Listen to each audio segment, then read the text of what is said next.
दोस्तों इस वीडियो में एक ऐसी प्रस्ताव के बारे में बात कर रहा हूँ। अगर वो पास हो जाता तो आप यकीन मानिए भारत आज एक राष्ट्र नहीं होता, एक राष्ट्रों का समूह होता। ठीक है, ये इतना जब मतलब खतरनाक प्रस्ताव लाया गया था कि इसमें भारत को पूरी तरह एकदम डिस्ट्रॉय करने की बात कही गई थी। साल था 1939 से 45 का। ठीक है, जिसके बीच द्वितीय विश्व युद्ध चल रहा था। इसमें होता यह है कि जापान और जर्मनी एक साइड होते हैं, उनके साथ और भी राष्ट्र होते हैं, और दूसरी तरफ होते हैं अमेरिका, ब्रिटेन, ऑस्ट्रेलिया, ये देश होते हैं। ठीक है, उस वक्त जापान जो था वो बहुत ही ताकतवर बन चुका था। उसने वहाँ पर लाहौर पर अटैक कर दिया अमेरिका के। ठीक है, इसके बाद फिर उसने म्यांमार, मलेशिया को जीत लिया, बर्मा को जीता। इसके बाद उसने चाइना पर अटैक किया। इसके बाद उसने जाकर वहाँ पर इंडोनेशिया को जीता। जब उसने अपनी शक्तियाँ बढ़ाने लगा तो अमेरिका, ऑस्ट्रेलिया और जो ब्रिटेन थे ये काफ़ी घबराने लगे और इन्होंने आपस में एक मीटिंग की। तो दोस्तों जो यह मीटिंग हुई थी उसमें अमेरिका के राष्ट्रपति फ्रैंकलिन डी रूजवेल्ट, ऑस्ट्रेलिया के विदेश मंत्री इवोट और चीन के राष्ट्रपति चियांग कैशेक, इन तीनों ने मिलकर आपस में मंत्रणा की और उन्होंने तत्कालीन जो ब्रिटेन का जो प्रधानमंत्री था उसका नाम था विंस्टन चर्चिल। उन्होंने विंस्टन चर्चिल पर दबाव बनाया कि तुम भारतीयों से मिलो, वहाँ पर बातें करो, उनको जल्दी से सामने करो, नहीं तो हम लोग यहाँ पर हार जाएंगे। सीधी सीधी बात ये है। तो दोस्तों उसने क्या किया, उसने एक प्रस्ताव भेजा, एक मिशन भेजा अपना इंडिया में, जिसे क्रिप्स मिशन कहा गया। ठीक है, क्रिप्स मिशन कहा गया। क्रिप्स मिशन का जो घोषणा हुई थी 11 मार्च 1942 को हुई थी। वो भारत पहुंचता है 23 मार्च 1942 को दिल्ली में।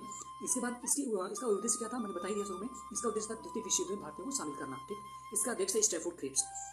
इसने गांधी से मुलाकात किया था 27 मार्च 1942 को, और इसने कांग्रेस और अन्य दलों के सामने जो प्रस्ताव रखा था 30 मार्च 1942 को।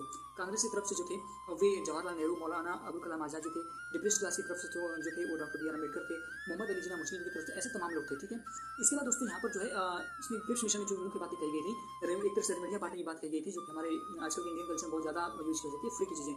उसने कहा कि हम आपको डोमिनियन स्टेटस देंगे, भारत को एक यूनियन बनाएंगे जिसमें देसी रियासतें और ब्रिटिश प्रांत होंगे। ठीक है, संविधान जो होगा संविधान सभा बनाएगी जिसमें भारतीय प्रांतों से निर्वाचित सदस्य होंगे और जो रियासतों से मनोनीत सदस्य होंगे। ठीक है, याद रखिएगा। इसके बाद उसने कहा कि प्रांतों और देसी रियासतों का संघ में शामिल होना उनकी मंशा पर आधारित होगा। अभी कितनी खतरनाक बात यहाँ पर है, यानी कोई स्टेट चाहेगा तो नहीं शामिल होगा, कोई चाहेगा तो अलग रहेगा, कल को फिर दूसरे पर अटैक करेंगे, फिर दूसरे के गुलाम हो जाएंगे। इसके बाद कहा गया कि जो संघ में शामिल नहीं होगा वो अपना संविधान खुद बनाए या फिर ब्रिटिश गवर्नमेंट के साथ संधि कर ले।